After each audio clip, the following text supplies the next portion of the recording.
你去吧，那是我阿妈的亲。就不会有那么多事儿。 कहानी की शुरुआत में हम इस ड्रामे के हीरो को देखते हैं जो कि फ़िलहाल तो बुढ़ा है, लेकिन जल्द ही हम इसे यंग एज में देखेंगे।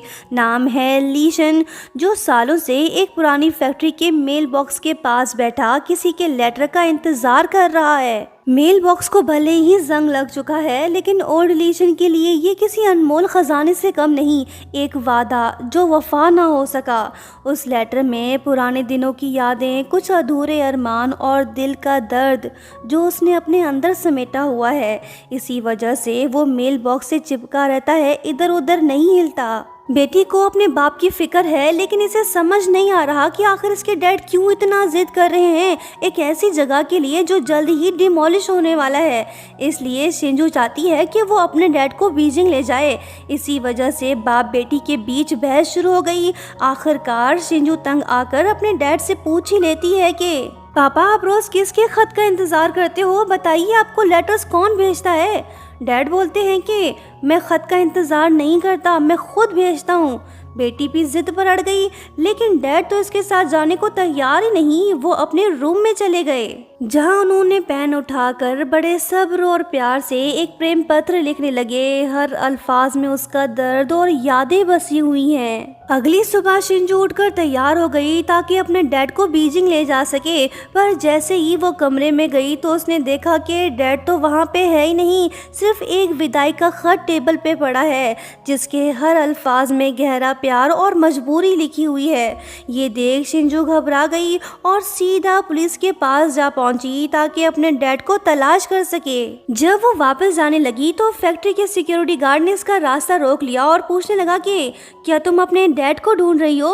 वो बोली कि हाँ, क्या तुमने उन्हें देखा? गार्ड बोला कि देखो, मैं कोई पागल वागल नहीं हूँ, अगर तुम मुझ पर यकीन करोगी तभी मैं तुम्हें सब कुछ बताऊंगा। शिंजू बोली कि मुझे यकीन है, तुम बताओ। गार्ड से बताने लगा कि उस रात जब मैं ड्यूटी पे था तो मैंने तुम्हारे डैड को मेल बॉक्स के पास देखा। जब मैं उनके करीब गया तो उन्होंने उस लेटर को मेल बॉक्स के अंदर डाल दिया। जैसे ही खत मेल बॉक्स के अंदर गिरा तो तुम्हारे डैड अचानक से गायब हो गए, बिल्कुल मिस्टर इंडिया की तरह। इसकी बातें सुन के शिंजू तो चौंक गई, सोचने लगी कि हैं, ऐसा कैसे हो सकता है? ये गार्ड से पूछने लगी कि तुम ये कहना चाहते हो कि उस खत के साथ मेरे डैड भी गायब हो गए? गार्ड ने जवाब दिया कि हाँ। तभी मेल बॉक्स के ऊपर एक बिल्ली आकर बैठ गई। ये बिल्ली हमेशा मेल बॉक्स के आसपास ही रहती है। कहीं ये बिल्ली टाइम ट्रैवलर तो नहीं? ज़रूर इस मेल बॉक्स के पीछे कोई अनहोनी या कहानी छुपी है जो धीरे धीरे हमारे सामने आती जाएगी। शिंजू गार्ड की बातों पे यकीन नहीं कर पा रही। इसे लगता है कि शायद ये सिर्फ एक इत्तेफाक है या फिर उसकी आंखों का धोखा। जब ये वहाँ से जाने लगती है तो तभी कैट की अजीब हरकतों ने इसे डरा दिया। अब इसे थोड़ा सा एहसास होने लगा है कि ये मेल बॉक्स वाकई में अजीब है। जब इसने वो मेल बॉक्स खोला तो उसे एक लेटर मिला जिस पर नाम लिखा था यानशी। तारीख थी 3 सितंबर 1991। ये देखकर शिंजू गहरी उलझन में पड़ गई और सोचने लगी कि अब ये यानशी कौन है और इतने पुराने वक्त का खत यहाँ कैसे आया। इसे सोचने दो, हम टाइम ट्रैवल करके पीछे जाते हैं। साल है 1991, जगह है मीवान टाउन। हमारा हीरो फाइनली हैंडसम रूप में नाजिल हुआ है। नाम बोले तो लीशन। शक्ल से तो बैड बॉय लगता है और है भी सही। लड़का गरीब होने के साथ साथ अनाथ भी है। अपने लीडर के साथ मिलके लोगों से कर्जा वसूल करता है और इसी तरह से वो पैसे कमा के अपना गुजारा कर रहा है। फिर एक दिन ये अपने लीडर के साथ किसी के घर जा पहुंचा ताकि पैसे वसूल कर सके। अरे ये घर तो यानशी का है। जब ये तीनों आंगन में घुसे तो पता चला कि लड़की की दादी एक दिन पहले गुजर चुकी हैं। घर में उदासी और गम का माहौल है। यानशी की आंखें नम, चेहरे पे उदासी और थकन साफ नजर आ रही है। इसका बाप जो कर्ज लेकर भाग गया वो अभी घर में मौजूद नहीं है। लीशन और इसके साथी घर के अंदर घुस पड़े और लड़की से जबरदस्ती पैसे लेकर वापस जाने लगे।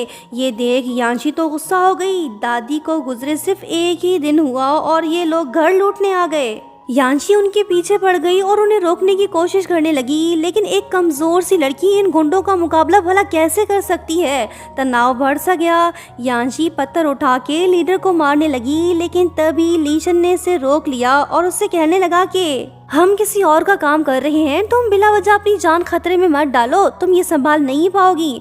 ये कहकर वो वापस चला गया। यांशी कुछ नहीं कर पाई। लीशन के लिए ये काम इतना भी आसान नहीं, लेकिन इसके पास कोई और काम भी तो नहीं। सारा दिन लोगों से पैसे वसूल करना, मारपीट करना, जख्मी होना, इसके लिए रोज की बात है। लड़का एक छोटे से घर में रह रहा है और इसने जो पैसे आज तक कमाए हैं उन्हें ये अपने पास संभाल कर रखता है। वैसे इसे यहाँ नहीं, स्कूल में होना चाहिए। फिर एक दिन ग्रुप लीडर फैंग लीशन से बोलने लगा कि सुन लड़के, तू कल से स्कूल जा रहा है, हमारे बिजनेस के लिए ज़रूरी है कि तू कुछ पढ़ लिख ले। मेरी मिशन से बात हो गई है, वो भी चाहती है कि तुम स्कूल ज्वाइन करो। लीशन स्कूल जाना तो नहीं चाहता, लेकिन अब इसे जाना पड़ेगा। फिर क्या, नेक्स्ट मॉर्निंग हाथ में बैग लिए बंदा सर झुकाए स्कूल पहुंच गया। टीचर शिन इसे डांटने लगी। ये लीशन को तब से जानती है जब ये ऑर्फनेज में था। कहने लगी कि पहले ही दिन लेट आ गए, ऐसे पढ़ोगे क्या? इस अपॉर्चुनिटी को मिस मत करो, कुछ पढ़ लिख लो। अब चलो मेरे साथ। नया सेमेस्टर, नई शुरुआत और नया स्टूडेंट जो कि बैड बॉय है और क्लास के बाहर खड़ा है, जिसे पढ़ने का बिल्कुल भी शौक नहीं। लीशन क्लास में एंटर हो गया। इसने बस अपना नाम बताया और आगे चल दिया। तभी इसकी नज़र यांशी पे पड़ी, वही जिसके घर ये पैसे वसूल करने गया था। इसे क्लास में देख लड़की तो शॉक्ड हो गई। भले ही गरीब हो, लेकिन ये किसी से डरती वरती नहीं। लड़का भी थोड़ा हैरान तो है, लेकिन इसे कोई फर्क नहीं पड़ता। ये जाके अपनी सीट पर बैठ गया। स्कूल के बाद जब लीशन घर वापस जा रहा होता है तो तभी यांशी इसे पकड़ के साइड में ले जाती है। लड़का बोला कि क्या है? वो बोली कि नो बकवास, मेरे पैसे वापस कर रहे हो या फिर मैं पुलिस को बुलाऊं? वो बोला कि मेरे पास नहीं है, हम बस कर्जा वसूल करते हैं। तुम्हारे डैड ने पैसे वापस नहीं किए, वो किसी से तो वसूल करने थे। तुम उनकी इकलौती औलाद हो, सो तुमसे ले लिए। लड़की से धमकाने लगी, कहने लगी कि मैं तुझे स्कूल से निकलवा दूंगी। ये बात सुन के लड़का तो हंस पड़ा। ये कौन सा स्कूल में पढ़ना चाहता है, इसे कोई फर्क नहीं पड़ता। लड़की बोली कि रुक तो सही, वो पैसे मेरी ग्रैंड माँ के थे, तुम्हें वो वापस करने पड़ेंगे। लड़का बोला कि मैं कुछ नहीं कर सकता। ये बोल के वो चला गया। सुबह स्कूल तो शाम में सनशाइन बुक स्टोर में पार्ट टाइम जॉब। यांशी की लाइफ तो बड़ी टफ चल रही है, बेचारी काफ़ी हार्ड वर्क कर रही है। इसके डैड का तो पूछो ही मत, आगे देखते जाओ। उसी दिन जब यांशी काम में बिजी होती है तो तभी एक गार्बेज कलेक्टर आके इससे बोलने लगा कि बेटी, क्या तुम मुझे वो कार्डबोर्ड दे सकती हो? लड़की दिल की अच्छी, इसने उसे दे दिए। यहाँ हम ये बात नोट करते हैं कि जो मेल बॉक्स हमने 2026 में देखा था वही गार्बेज कलेक्टर के कार्ड में भी मौजूद है। हम इसे इत्तेफाक बोल सकते थे, लेकिन जब हमारी नज़र बिल्ली पे पड़ी तो समझ आने लगा कि इस मेल बॉक्स में कुछ तो गड़बड़ है। कहीं ये टाइम ट्रेवल का चक्कर तो नहीं? देखते हैं आगे क्या पता चलता है। उसी रात लीडर फैंग लीशन से बोलने लगा कि ये वो यानी कि यांशी के डैड से अब हम कर्जा वसूल नहीं करेंगे। ये मामला बॉस को ही हैंडल करने दो। अब हम छोटे मोटे काम में अपना टाइम वेस्ट नहीं करेंगे, हमें अपना बिजनेस ग्रो करना है, समझे? लीशन इनकी बात मान तो गया, लेकिन इसे ये भी पता है कि इनका बॉस बड़ा ही जालिम इंसान है। वो पैसों के लिए यांशी को मार भी सकता है, लेकिन ये उस लड़की की फिक्र क्यों करे जिसे ये जानता तक नहीं? इसे तो फिलहाल अपने काम से मतलब है। नेक्स्ट मॉर्निंग हम देखते हैं कि magic mail box sunshine book store के बाहर आ पहुंचा। ऑनर पहले तो इसे यहाँ से हटाना चाहता था, लेकिन बाद में इसे ख्याल आया कि वो इसे यूज़ करके अपने बिजनेस को ग्रो कर सकता है। लेटर बॉक्स के अंदर एक खत भी मौजूद है। ये वही खत है जो ओल्ड लीशन ने लिखा था, जिसे हम ड्रामे के शुरू में देख चुके हैं। अब लेटर यांशी के नाम से है तो इसने वो अपने पास रख लिया। स्कूल जाते वक्त जब इसने वो लेटर पढ़ा, इसका पारा तो हाई हो गया, क्योंकि ये लव लेटर है। जिसने लिखा है उसका नाम लीशन है, वही लड़का जो कल ही इसके स्कूल में नाजिल हुआ था। लड़की तो गुस्से से लाल हो गई, जानना चाहती है कि आखिर वो बैड बॉय इसके पीछे क्यों पड़ा है। ये स्कूल जा पहुंची। यांशी क्लास की मॉनिटर है, सो ये सभी क्लासमेट से फंड कलेक्ट कर रही है। आखिर में ये लीशन के पास गई और उससे बोली कि तू अभी की अभी बाहर आ। लड़का परेशान, अब मैंने क्या कर दिया। क्लासमेट आलू चैन, जो कि यांशी को ज़्यादा पसंद नहीं करता, उसने यांशी के बैग से वो लेटर निकाल लिया। अब ये ज़रूर कुछ गड़बड़ करने वाला है। वहीं दूसरी तरफ यांशी लीशन से बोलने लगी कि सुन लड़के, मैं तुझसे नहीं डरने वाली, तुम मुझे बुली नहीं कर पाओगे। मैं तुझे खबरदार कर रही हूँ कि अपनी ये घटिया हरकतें बंद कर। अगर आइंदा से तुमने मुझे लेटर भेजने की कोशिश की तो मैं तेरी रिपोर्ट पुलिस में कर दूंगी। बैड बॉय हैरान होकर पूछने लगा कि कौन सा लेटर, उसमें क्या लिखा है, मुझे तो कुछ समझ नहीं आ रहा। लड़की बोली कि मैं तुझ जैसे गुंडे लोगों से नहीं डरती। ये इससे धमकी दे के चली गई। लीशन इसके पीछे पीछे।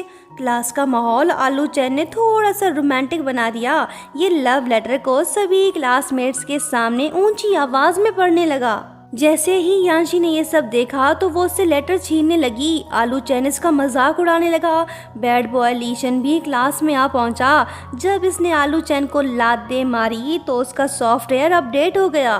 लीशन ने उससे लेटर ले लिया। पूछने लगा कि ये क्या है। वो बोला कि पढ़ नहीं सकते क्या, तुमने ही तो ये लव लेटर यांशी को लिखा है। ये देख यांशी तो घबरा गई। इसने लीशन से लेटर छीन लिया। दोस्तों, नेक्स्ट पार्ट देखना चाहते हो तो 1 के लाइक्स कंप्लीट करो।